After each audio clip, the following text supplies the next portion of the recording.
ಬಣ್ಣಿಸಿದರೂ ಸಾಲದು. ನನ್ನಣ್ಣ MA ಪದವೀಧರನಾಗಿದ್ದರೂ ಕೂಡ ಇವತ್ತಿಗೂ ಒಂದು ನೌಕರಿ ಕೂಡ ಸಿಗಲಾರದೆ ಪ್ರತಿದಿನ ಕೂಲಿ ಮಾಡಿ ತನ್ನ ಜೀವನ ಸಾಗಿಸ್ತಾನೆ.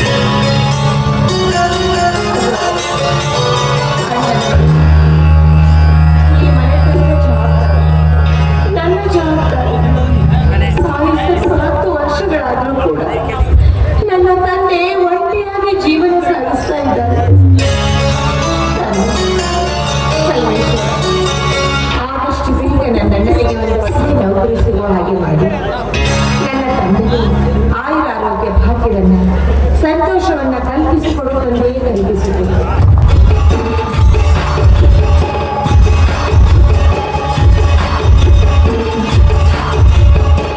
ಮಗಳೇ ಪ್ರೇಮ, ಆ ದೇವ ಕಲ್ಮೇಶ್ವರನಲ್ಲಿ ಏನೆಂದು ಬೇಡಿಕೊಂಡೆಯಮ್ಮ? ಈ ಬಡವರ ಹೂವವರಿಗೆ ಕೇಳಿಸುವುದಿಲ್ಲಮ್ಮ. ಅವನಿಗೆ ಶ್ರೀಮಂತರು ಪುಷ್ಪಹಾರ ತರುವರು. ಶ್ರೀಮಂತರ ಮನೆಯಲ್ಲಿ ಸ್ವತ್ತಾಗಿ ಬಿದ್ದಿರೋನಮ್ಮ. ನಾವು ಬಡವರು, ನಮ್ಮಿಂದ ಅವನಿಗೇನು ಸಿಗುವಂತಿಲ್ಲಮ್ಮ. ನಮ್ಮಿಂದ ಅವನಿಗೆ ಕಣ್ಣೀರ ಮಾತ್ರ ಮಗಳೇ, ಕಣ್ಣೀರಮ್ಮ. ಹೀಗೆಲ್ಲ ದೇವರಿಗೆ ನಾವು ಕೀಳಾಗಿ ಮಾತಾಡಬಾರದಲ್ಲ. ಒಂದಲ್ಲ ಒಂದು ದಿನ ಆ ದೇವರು ನಮ್ಮ ಮೇಲೆ ಖಂಡಿತ ಕಣ್ಣಲ್ಲೇ ತೆರೀತಾರೆ. ಪ್ರಸಾದ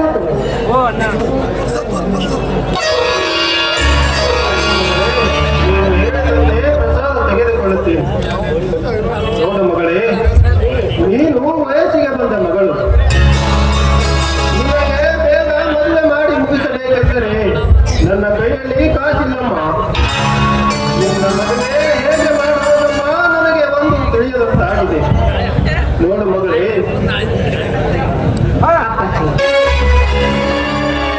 ನೀವು ಆ ವಿಚಾರವನ್ನ ಬಿಟ್ಬಿಡಿ. ಈಗಲೇ ನನ್ನ ಮದುವೆ ವಿಚಾರ ಯಾಕೆ? ಮೊದಲು ಅಣ್ಣನಿಗೆ ಒಂದು ಒಳ್ಳೆ ನೌಕರಿ ಸಿಗಲಿ, ಆಮೇಲೆ ಅಣ್ಣನಿಗೆ ಮೊದಲು ಮದುವೆ ಮಾಡೋಣ. ಮನೆಗೆ ಅತ್ತಿಗೆ ಬಂದ ನಂತರ ಆಮೇಲೆ ನನ್ನ ಮದುವೆ ವಿಚಾರ ಮಾಡಲಾಯ್ತು. ಅಲ್ಲಿವರೆಗೂ ಸುಮ್ಮನಿದ್ಬಿಡಿ ಅಪ್ಪಾಜಿ, ಸರಿ ಮುಂದೆ ತಿಳ್ಕೊಳ್ತೀನಿ. ನನಗೆ ನೌಕರಿ ಸಿಗದಿದ್ದರೂ ಚಿಂತೆ ಇಲ್ಲಮ್ಮ. ನಾವು ಎಲ್ಲಾದರೂ ಕೂಲಿ ಮಾಡಿ ಬದುಕುತ್ತೇವೆ. ಮೊದಲು ನಿನ್ನ ಮದುವೆಯಾಗಬೇಕಮ್ಮ. ಮಗಳೇ, ವಯಸ್ಸಿಗೆ ಬಂದ ಮಗಳನ್ನು ಮನೆಯಲ್ಲಿ ಇಟ್ಟುಕೊಂಡು ಮೂರ್ಖನೆಂದು ಜನರಾಡುವ ಮಾತು ಕೇಳಿ ನನ್ನ ಹೊಟ್ಟೆಯಲ್ಲಿ ಕಿತ್ತು ಸುತ್ತಕ್ಕೂ ಸಂಕಟವಾಗುತ್ತಿದೆ ಮಗಳೇ, ಸಂಕಟವಾಗುತ್ತಿದೆ. ನಾನು ಏನು ಮಾಡಲು? ಜನರಾಡುವ ಮಾತನ್ನ ನಾವು ಕಿವಿಗೊಟ್ಟು ಕೇಳಿಸ್ಕೊಳ್ಬಾರ್ದಪ್ಪ. ಜನರಾಡುವ ಮಾತನ್ನ ನಾವು ಕೇಳಿಸ್ಕೊಂಡ್ರೆ ನಮ್ಮ ಸಂಸಾರನೇ ಹಾಳಾಗಿ ಹೋಗ್ಬಿಡುತ್ತೆ. ನಾನು ಇಷ್ಟು ಬೇಗ ನಿಮಗೆ ಬೇಜಾರಾಗ್ಬಿಟ್ನಲ್ಲಪ್ಪ. ಅಪ್ಪ, ನಾನು ನಿಮ್ಮ ಮಡಿಲಲ್ಲಿ ಆಡಿ ಬೆಳೆದವಳು. ದೂರ ಹೋಗೋದಿಲ್ಲಪ್ಪ, ದೂರ ಹೋಗೋದಿಲ್ಲ.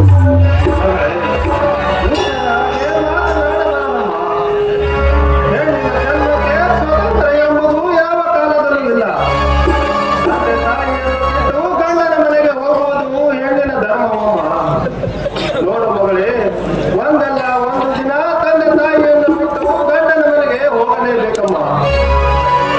ಮಗಳೇ, ಮದುವೆ ಆಗಲಾರದ ಹೆಣ್ಣು ಮಕ್ಕಳು ಬೇರೆ ಇಲ್ಲದ ಊರ ಮುಂದಿನ ತೋಟದಂತೆ ಮೈದು ಹೋಗುತ್ತವಮ್ಮ.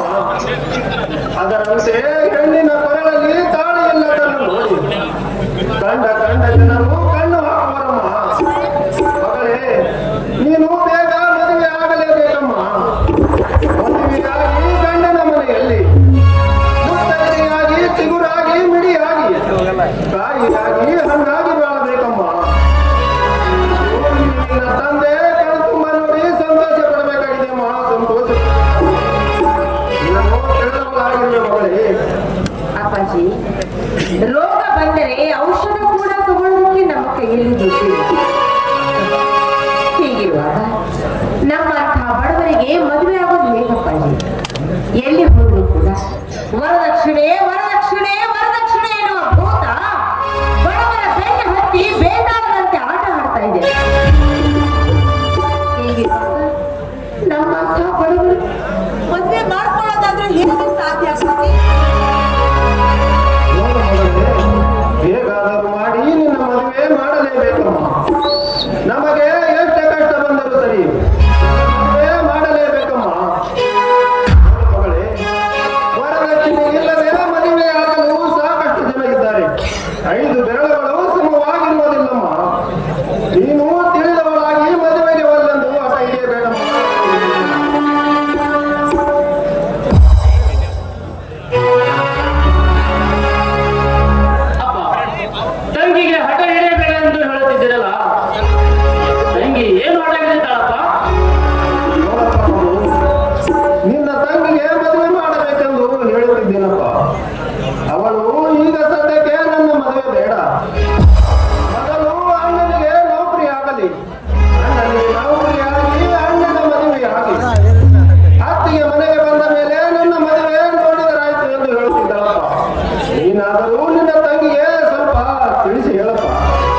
ನಿಜ ವಿಜಯಮ್ಮ.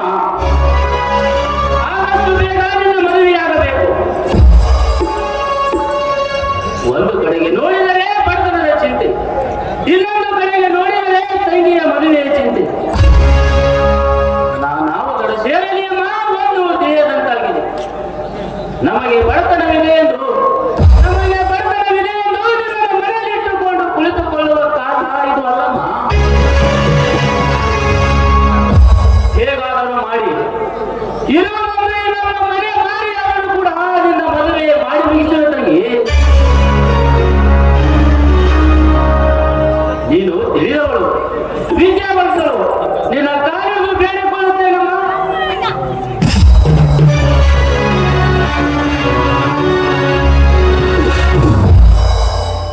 ಏನ್ ಮಾಡ್ತಾ ಇದೀಯ ಅಣ್ಣ ನೀನು? ಅಣ್ಣ ನಿನ್ನ ನಾನು ಇಷ್ಟೊಂದು ಬೇಜಾರಾಗಿದ್ದೀನಿ ಅಣ್ಣ. ಇರುವ ಮನೆಯನ್ನ ಮಾರು ನನ್ನ ಮದುವೆಯನ್ನ ಮಾಡಬೇಕು. ನಾನು ಮಾತ್ರ ಗಂಡನ ಮನೆಯಲ್ಲಿ ಸಂತೋಷವಾಗಿರ್ಬೇಕು, ನೀವು ಮಾತ್ರ ಬೀದಿಯಲ್ಲಿರ್ಬೇಕು ಅಂತ ಬಯಸ್ತಾ ಇದ್ರಿ ನನ್ನ.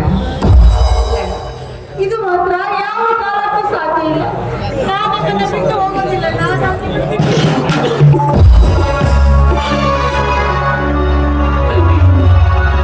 ಈ ತವರು ಮನೆಗೆ ಹೂವಾರ ನೀನು ಒಂದು ದಿನ ಈ ತವರು ಮನೆಯನ್ನು ಬಿಟ್ಟು ಗಂಡನ ಮನೆಗೆ ಹೋಗಬೇಕಾದುದು ಹೆಣ್ಣಿನ ಧರ್ಮವಮ್ಮ, ಹೆಣ್ಣಿನ ಧರ್ಮ. ಅದಕ್ಕಾಗಿ ನೀನು ಮದುವೆಯಾಗಿ ಗಂಡನ ಮನೆಗೆ ಹೋಗಲೇಬೇಕು ತಂಗಿ, ಹೋಗಲೇಬೇಕು. ಮದುವೆಗೆ ಒಳ್ಳೆಂದು ಹಠ ಹಿಡಿಯಬೇಡಮ್ಮ. ಈ ನಿನ್ನ ಅಣ್ಣನ ಮಾತು ಕೇಳು ತಂಗಿ. ಆಗ್ಲಿ ಅಣ್ಣ, ನಿನ್ನ ಮನಸ್ಸಿಗೆ ನಾನು ಯಾವತ್ತೂ ಬೇಜಾರು ಮಾಡ್ತಲ್ಲ. ನಿನ್ನ ಮಾತಿನಂತೆ ನಾನು ಒಪ್ಕೊಳ್ತೀನಿ, ಸರಿ? ಈಗ ನನಗೆ ತುಂಬಾ ಸಂತೋಷವಾಯ್ತಮ್ಮ. ಈ ದುಃಖವನ್ನು ಮರೆತು ಇದೇ ಒಂದು ಸಂತೋಷದಲ್ಲಿ ಸುಂದರವಾದ ಹಾಡನ್ನು ಹಾಡುವ ತಂಗಿ.